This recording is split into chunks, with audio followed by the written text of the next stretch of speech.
Hey guys, welcome as we're getting into this game. It is going to be our fourth game in this series. I'm going to go ahead and say you guys should all go to xanderfever.tv/vote and vote for who you think, wow, that's not how you spell that, there we go, and vote for who you think is going to be winning, about whether it will be the blue Terran player in the bottom left, who is DDE from its Gosu, going up against Crane, who is the red Protoss in the top right. We're playing on ESV Cloud Kingdom, and this is the Zotac Cup Finals, as if DDE wins this game, the finals are done. He wins, takes home $100.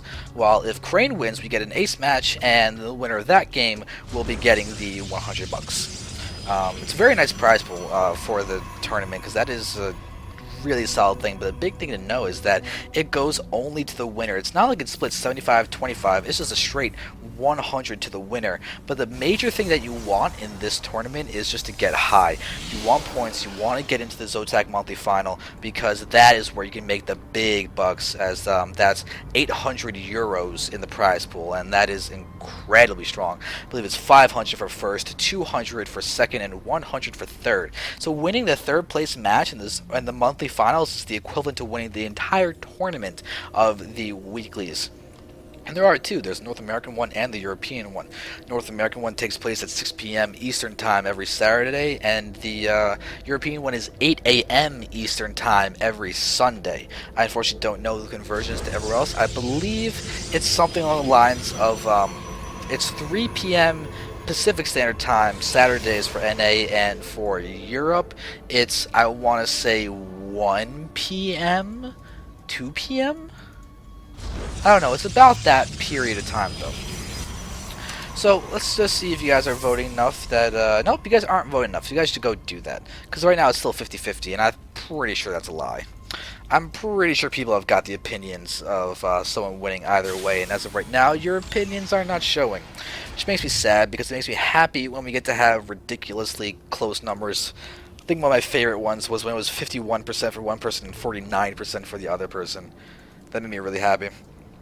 So, Crane right now is just producing a Zealot. He he's not really going around the map all that much right now. He's got this pro that's outside the third, but he hasn't seen the command center. He's seen the completed racks, and he's seen the beginning of the morph to the orbital command, but there's no gases out yet, and DDE is finally going for a racks expand, the complete opposite of the styles that he's been doing in the other games, and this is more the DDE that I know, the macro solid, really strong Terran player that just is beastly with his mechanics and his ability to utilize the bio units to their maximum effectiveness. So DDE is now going to be moving out of the map, and apparently until he gets further vision, this pylon will be eternally building while we know it is done.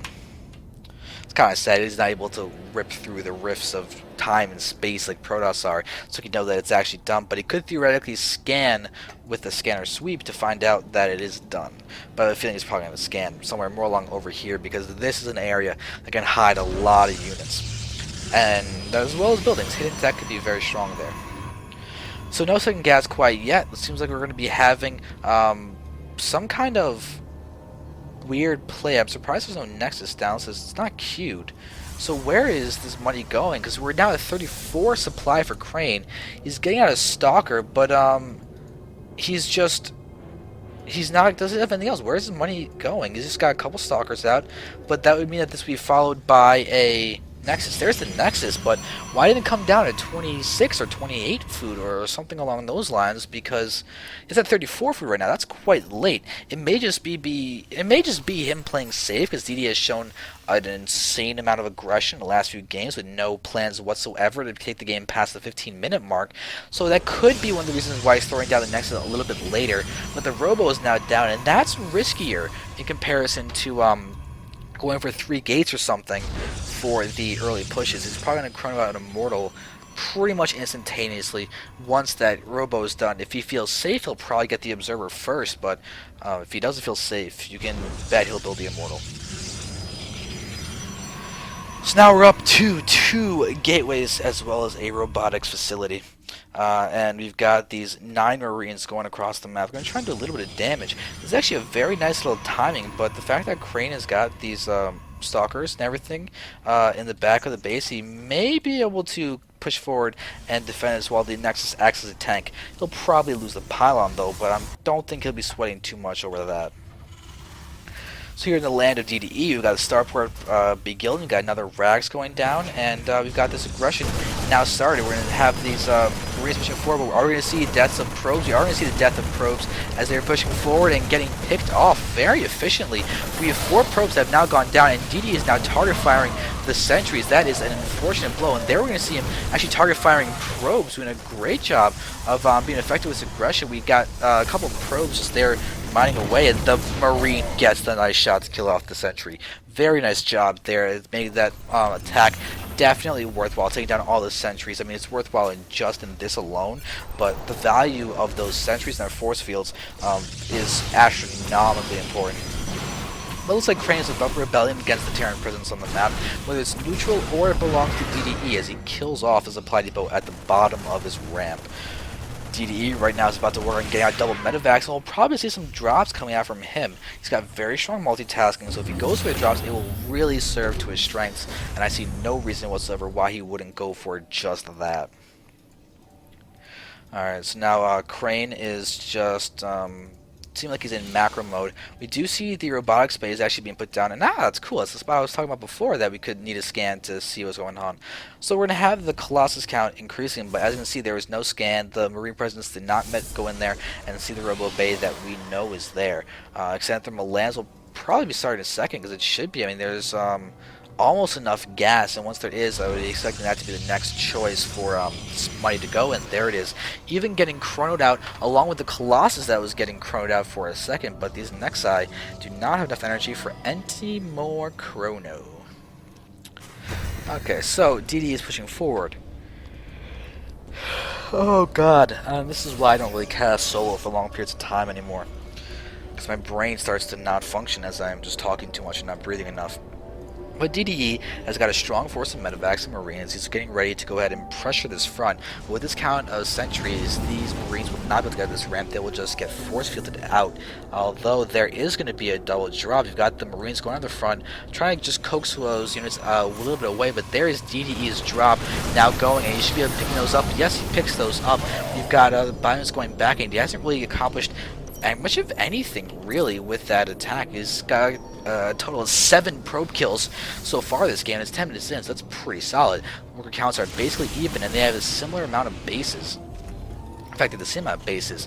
The only thing that really differs between them is the fact that there's more gas coming in for Crane than there is for DDE. So if you guys haven't voted, I would really urge you to do so. You just go to xanderfever.tv/vote. I would very much appreciate that, as it's going to be able to get us out of that locked 50-50 that we were seeing down there, and I really want that to happen, because it's more fun knowing who you guys think is actually going to be winning this thing. Because Crane right now is developing a strong army, but these drops from DD are being quite annoying. He killed another probe at this one just here, and that should be enough to really keep Crane back for the next minute or two at minimum. But Crane is just working on macroing up happily. He's got a couple more gateways on the way. No forges yet, but we can see how much he's fearing drops.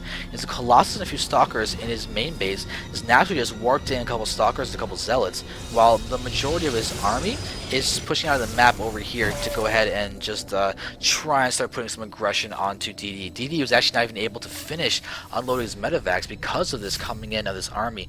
But there we have this Marine. It will take a very quick death with the Colossus Swipe plus those gateway units. But now we are at 12.5 minutes in. We're probably going to be seeing a third base coming in from Crane. It looks like he's trying to gear towards that area, as he's trying to really clear the spaces around here that could threaten his own third as a nice staging point for DDE. But the macros look to be pretty even, 120 to 116, and there we have Crane throwing down a proxy pylon to help reinforce as well as block DDE's potential fourth. It also serves as a scout to see when that base gets attempted to be taken. But DD is finally able to drop off all the rest of his bio units, and will he be able to do okay in this little pinch? This Colossus is actually taking a little bit of damage, but not too horrible of a bit. But they're going to be able to easily range these bunkers, and as we push forward, the Stalkers are doing a nice job of picking off the Vikings, but there seems to be a lot of free hits from the bio and the Vikings against this Protoss army, but none of the Colossi have gone down yet. There we have a fiery, horrible, just agonizing, burning death for that Marine, and this SCV is not on auto repair. So that bunker is going to fall down. We've got these Vikings pushing forward. They're going to try and pick off this Colossus potentially. But there's still a lot of damage. The Force Fields are doing an incredibly good job. This bottom Colossus will go down. This middle Colossus is going to fall down as well. And Crane is going to be able to possibly save this top Colossus. But as far as damage goes, these SCVs are actually helping a lot to stop these units. And there's GG called by Crane. DDE has done so much damage. He actually had a drop in the main base too. And that multi-pronged aggression is enough to bring back DDE from just being in an even position to a winning position. So there it is, 3-1 victory for DDE. Really great job with that last game, doing the attack inside the main base with that drop and the medevac, killing off all the probes that were in the main base. And he did a great job being aggressive all the games. But you saw a very different type of aggression through this fourth game, as every other game had a factor or starport before another command center got put down, if there was a command center put down at all. This game you have a gasless expand, and he plays purely standardly, and he still comes out on top, showing a very nice bit of diversity. And he went from literally his first game to doing a proxy 2 racks from the Tech Lab against some Marauders, to the final game being a gasless expand into perfectly standard Bio Terran, and he ends up beating Crane in a very good showing. So great job by DDE, great job by Crane. Thank you guys very much for watching the Zotac Cup. Feel free to join in next week, as you should really participate in the Zotac Cup. You go to se2na.zotac-cup.com. You'll find the NA Zotac specifically, but you can also just go to zotac-cup.com. That'll be just as good. It'll give you all the information on all the Zotacs. So I hope you guys enjoyed. Thank you very much. I'm Xander Fever, and I'm going to say goodbye now.